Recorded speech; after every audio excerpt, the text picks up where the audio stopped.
हैं। उनके लिए दिल की शरियानें भी वाल होती हैं और दिल के जो वेल्व हैं वो भी वाल होते हैं। उनको ये नहीं पता कि ये दोनों अलग-अलग चीज़ें हैं। सिर्फ़ एक मिसकॉन्सेप्शन की वज़ह से पेशेंट मिसट्रीट होते हैं। तो एक डॉक्टर से प्रॉपर कम्युनिकेट करने के लिए ये लाज़मी है कि इनको ये बेसिक चीज़ें पता होनी चाहिए। अगर कोई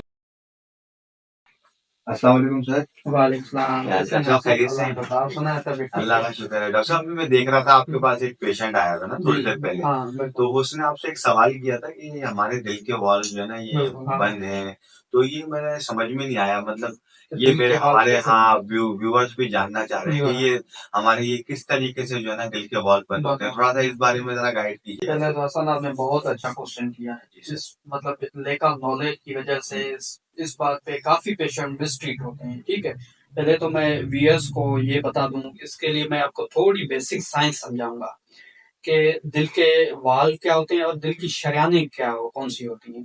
ठीक है, अक्सर हमारे पास जो पेशेंट्स आते हैं उनको मेडिकल साइंसेज की इतनी नॉलेज नहीं होती। ठीक है, तो वो आते हैं हमें कहते हैं कि डॉक्टर साहब हमारे दिल के वाल्व बंद हैं। उनके लिए दिल की शरियानें भी वाल्व होती हैं और दिल के जो वेल्व हैं वो भी वाल्व होते हैं। उनको ये नहीं पता कि ये दोनों अलग अलग चीजें हैं। सिर्फ एक मिसकॉन्सेप्शन की वजह से पेशेंट मिसट्रीट होते हैं। तो एक डॉक्टर से प्रॉपर कम्युनिकेट करने के लिए ये लाजमी है कि इनको ये बेसिक चीजें पता होनी चाहिए। अगर कोई भी दिल का पेशेंट है, अगर ये कोई दिल का पेशेंट देख रहा है तो उसको इतनी नो हाउ होनी चाहिए कि उसको ये पता होनी चाहिए कि कौन से दिल के बाल होते हैं और कौन सी दिल की शरियानें होती हैं। तो अभी मैं एलाबोरेट करूंगा कि क्या होते हैं। तो बेसिकली हमारा दिल होती है उसमें चार खाने होते हैं। एक तो होते हैं सीधे साइड के खाने जिनको हम बोलते हैं right atria and right ventricle. ठीक है, और दूसरा जो लेफ्ट साइड के होते हैं left atria and left ventricle. ठीक है, अभी क्या है कि अल्लाह ताला ने हमारे उन दिल के खानों में एक वेल उनके अंदर लगा दी है। ठीक है, उनका काम ये होता है कि ये ब्लड को यूनिडायरेक्शनल फ्लो करवा रहे होते हैं। ये एक खून है जो वो एक रास्ते से चल रहा है। अगर किसी भी वजह से ये खून मतलब एक रास्ते से ना चले, ये वापस पीछे हो या आगे की तरफ कोई रुकावट हो, तो उस कंडीशन में पेशेंट को मतलब अलग अलग डिजीजेस हो सकती हैं। ठीक है, तो वेल बेसिकली ये एक दरवाजे की तरह काम करते हैं। ये हार्ट के अंदर लगे होते हैं और चार वेल्व होते हैं। मैं बताता हूँ चार वेल्व होते हैं। मैं इतना डेप्थ में नहीं जा रहा, एक एक का नाम नहीं बता रहा, लेकिन ये इतना बता दूं कि लेफ्ट साइड भी दो होते हैं और राइट साइड भी दो होते हैं। ठीक है, सिर्फ इनका काम इतना होता है ये ब्लड को एक डायरेक्शन में मतलब एक सीधी तरफ मतलब उनका फ्लो करवाना। हाँ वो मेरे बहाव जो होता है वो इस तरीके से हाँ, खुलता है और ताकि वापस ऐसे बंद हो बंद जाता हो है जाता है ताकि ताकि वापस रिवर्स ना ना आए। हो। सही ठीक है, सही। वेल्व का यही काम होता है। बिल्कुल ऐसे। और दूसरी होती है शरेआन। ठीक। ठीक है, अभी पेशेंट आते हैं वो कहते हैं कि डॉक्टर हमारे हमारे तीन बाल बंद है। बेसिकली वो शरेयानों का बोल रहे होते हैं, लेकिन उनको ये नहीं पता होता कि शरेयाने और वेल ये दोनों अलग अलग चीजें होती हैं। अभी हमारी दिल है जो जिस तरह पूरे जिस्म को खून चाहिए उसी तरह हमारे दिल को भी खून चाहिए होता है। हमारी पूरी बॉडी हेड टू टो एक एक चीज को ऑक्सीजन की जरूरत होती है, उनको ऑक्सीजन चाहिए होती है। तो दिल ये पूरी बॉडी में खून को पहुंचाता है, दिल का ये काम है। लेकिन जो पहुंचाती है दिल उसको भी खून चाहिए होता है। तो उसको जो खून पहुंचाने का काम करती है वो शरेयान होती है।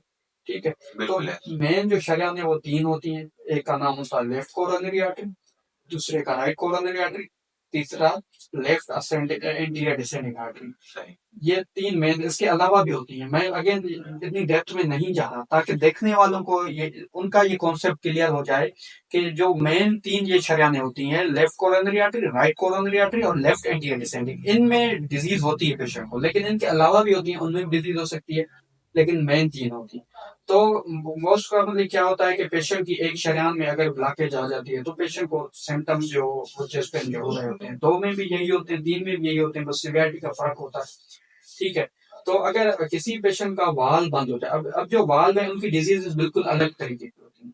वाल या तो बंद होगा, बंद हो जाएगा। ठीक है, मतलब कोई ऐसी डिजीज हुई उसके अंदर, वो बिल्कुल स्टीनोस हो गया, उसका जो नॉर्मल ल्यूमन था वो कम हो गया। ठीक है, तो उसमें क्या होगा कि ब्लड जो एक डायरेक्शन में जा रहा था वो अब उसका बहाव कम हो जाएगा। मतलब जो जितना अमाउंट पहले ब्लड का जा रहा था उसके सुकड़ने की वजह से खून का कम मतलब जितना अमाउंट जाना चाहिए था वो ना वॉल्यूम नहीं जा वो पाता, नैरो हो जाती है। देखो स्टीन हो जाता है। ठीक है, और दूसरी जो वेल में डिजीज होती है उसको हम बोलते हैं रिगर्जिटेशन, मतलब लीकेज होना, खून का पीछे की तरफ जाना। अभी नॉर्मल क्या होता है कि हमारा लेफ्ट एट्रिया से लेफ्ट वेंट्रिकल में खून जा रहा होता है, लेकिन अगर किसी भी वजह से वो वाल लीक हो गया तो खून पीछे की तरफ जाएगा। तो जो खून पीछे की तरफ जाएगा तो पेशेंट को अल्टीमेट डिजीज होगी और पेशेंट को साइन एंड सिम्टम्स होंगे।